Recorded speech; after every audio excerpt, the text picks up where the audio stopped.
2026 সাল বিশ্ব মানচিত্রে সম্পর্কের টানাপোড়েনের গন্ধ। এই অস্থির বিশ্বে বন্ধুত্বের সমীকরণ দ্রুত বদলে যাচ্ছে। সবচেয়ে বেশি সম্পর্ক ভাঙনের মুখে বিশ্বের অন্যতম পরাশক্তি আমেরিকা। কিন্তু কেন? যুক্তরাষ্ট্র কি তার মিত্রদের হারিয়ে ফেলছে? কেন একে একে মার্কিন মিত্ররা চীনের দিকে ফিরছে? এর নেপথ্যে ভূ-রাজনীতি ও অর্থনৈতিক বাস্তবতা কি? চলুন বিস্তারিত জেনে আসি। গত কয়েক মাসে আন্তর্জাতিক কূটনৈতিক অঙ্গনে একটি স্পষ্ট পুনর্বিন্যাস চোখে পড়ছে। দীর্ঘদিন যুক্তরাষ্ট্র নির্ভর থাকা বেশ কিছু পশ্চিমা ও উদীয়মান শক্তি এখন চীনের সঙ্গে তাদের অর্থনৈতিক ও বাণিজ্যিক সম্পর্ক নতুনভাবে সাজাতে শুরু করেছে। এই প্রবণতা হঠাৎ নয়, বরং এটি চলমান বৈশ্বিক অনিশ্চয়তা ও শক্তির ভারসাম্য পরিবর্তনের ফল। সবচেয়ে তাৎপর্যপূর্ণ ঘটনা ঘটেছে কানাডা চীন সম্পর্ক ঘিরে। যুক্তরাষ্ট্রের ঘনিষ্ঠ মিত্র হওয়া সত্ত্বেও কানাডা সাম্প্রতিক সময়ে বেজিংয়ের সঙ্গে বাণিজ্যিক সম্পর্ক স্বাভাবিক ও সম্প্রসারিত করার পথে এগিয়েছে। উভয় দেশ বাণিজ্য বাধা কমানো, কৃষিপণ্য ও শিল্পপণ্যের বাজারে প্রবেশাধিকার সহজ করা এবং দীর্ঘমেয়াদী অর্থনৈতিক সহযোগিতা নিয়ে সমঝোতায় পৌঁছেছে।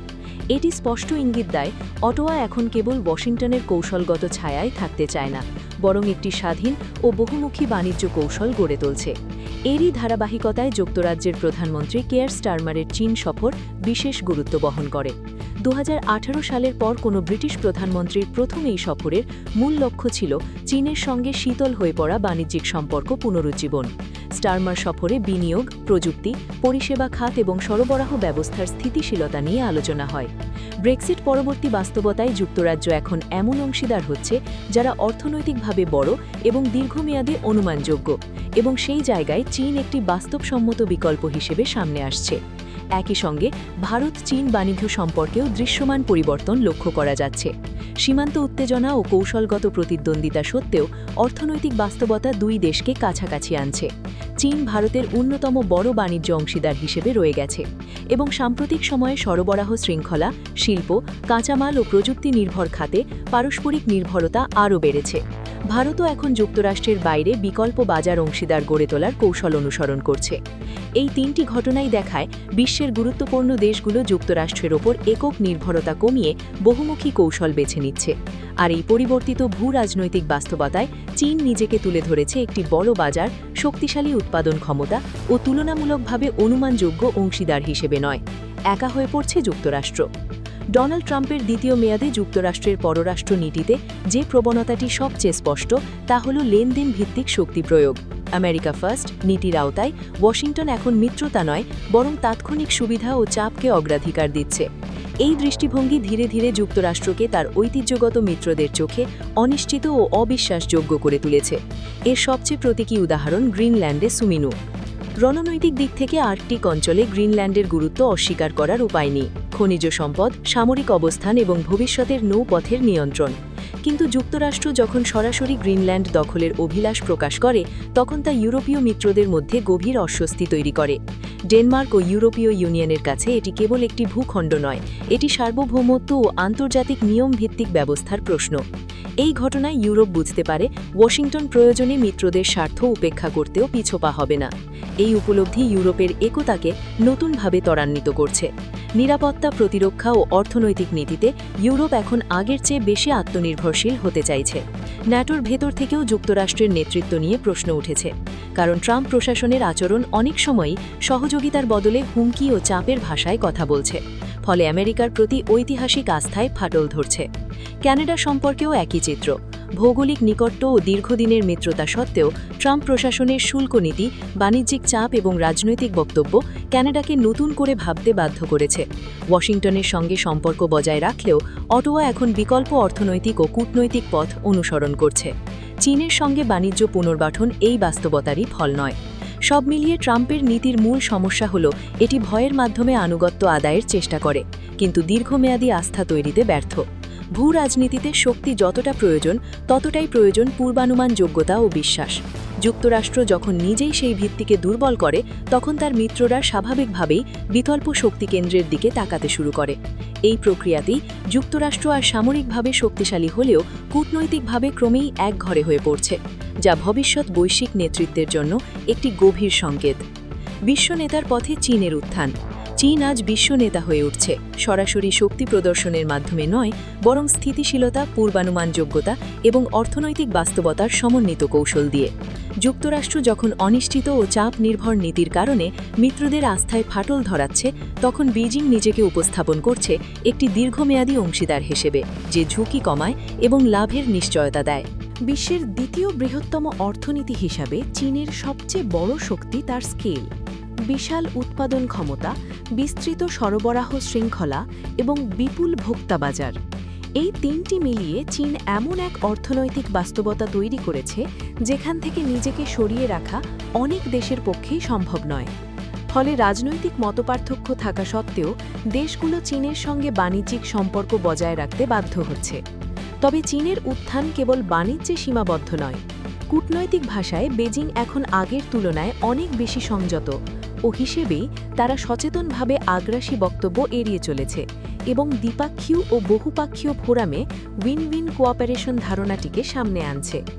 এই নরম কূটনীতি চীনের সফট পাওয়ারকে শক্তিশালী করছে, বিশেষ করে এমন এক সময়ে যখন অনেক দেশ যুক্তরাষ্ট্রের কড়া ভাষা ও চাপে রাজনীতিতে বিরক্ত। চীন আর্থিক ব্যবস্থাতেও নেতৃত্বের জায়গা তৈরি করছে। ইউয়ানের আন্তর্জাতিক ব্যবহার দ্রুত বাড়ছে, রেনমিনবির গ্রহণযোগ্যতা বাড়ানো হচ্ছে। বড় বড় বৈশ্বিক ব্যাংক ও আর্থিক প্রতিষ্ঠান উহান ভিত্তিক লেনদেন ও তারল্য অবকাঠামো গড়ে তুলছে। এটি কেবল মুদ্রা কৌশল নয়, এটি ডলার নির্ভর বিশ্ব ব্যবস্থার একটি বিকল্প কাঠামো তৈরির চেষ্টা। সবচেয়ে গুরুত্বপূর্ণ বিষয় হল চীন নিজেকে কোনো আদর্শিক নেতা হিসাবে নয়, বরং একটি কার্যকর ও বাস্তববাদী বিকল্প শক্তি হিসাবে তুলে ধরছে। বর্তমান বহুমুখী বিশ্ব ব্যবস্থায় এই বাস্তববাদী চীনকে ধীরে ধীরে বৈশ্বিক নেতৃত্বের দিকে এগিয়ে নিচ্ছে। চীনের উত্থান কেন আমেরিকার মাথা ব্যথা? চীনের ইতিহাস যেন সত্যিই এক রোমাঞ্চকর গল্প।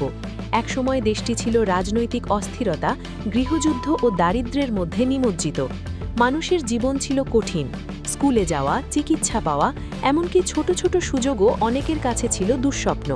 কিন্তু মাও সেতুং থেকে শি জিনপিং দেশপ্রেমী নেতৃত্ব চীনকে তুলে এনেছে সেই খাঁদির কিনারা থেকে, বদলে দিয়েছে পুরো দেশের মানুষের জীবনকে। চীন শুধু দেশের ভিতরেই শক্তিশালী হয়ে থাকেনি, ধীরে ধীরে বিশ্ব মঞ্চেও নিজস্ব পরিচয় গড়ে তুলেছে। আজ দেশটি শুধু বড় অর্থনীতি নয়, বিশ্বের গুরুত্বপূর্ণ এক শক্তি, যেখানে প্রযুক্তি, সংস্কৃতি, সামরিক শক্তি সবই ঈর্ষণীয় প্রভাবশালী। 2013 সালে president Xi Jinping belt and road initiative BRI ঘোষণা করেন। এই উদ্যোগের লক্ষ্য ছিল ইউরোপ, এশিয়া ও আফ্রিকার মধ্যে বাণিজ্যিক এবং অবকাঠামোগত সংযোগ জোরদার করা।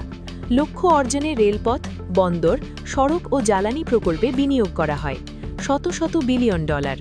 2020 সালের মধ্যে BRIতে যুক্ত হয় 140টির বেশি দেশ। মোট বিনিয়োগের পরিমাণ দাঁড়ায় 1 ট্রিলিয়ন বা 1 লক্ষ কোটি মার্কিন ডলার।